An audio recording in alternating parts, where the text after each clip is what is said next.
Hello guys, in this video we're going to talk about how to cancel your HBO Max subscription. So it's pretty simple. The first step is find who bills you. So you will have to do one of these things.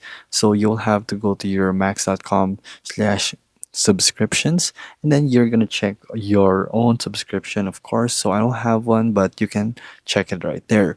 So sign in if needed, and then you will check your phone, tablet, or computer in Max and choose your profile, then subscription. And then you will check there who will be your biller, and then who billed you on the top of the screen, and then you can check for your statement there, and then you can cancel it with them basically, because you don't really have the power to cancel it yourself, but your subscription through your provider only.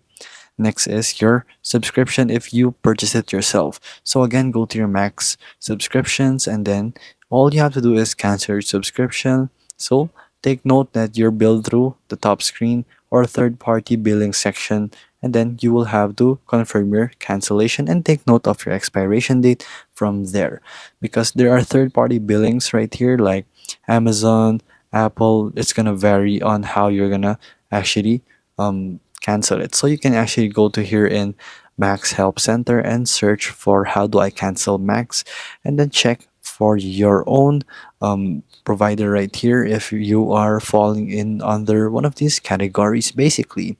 So there you go guys, that is how you cancel your HBO Max basically.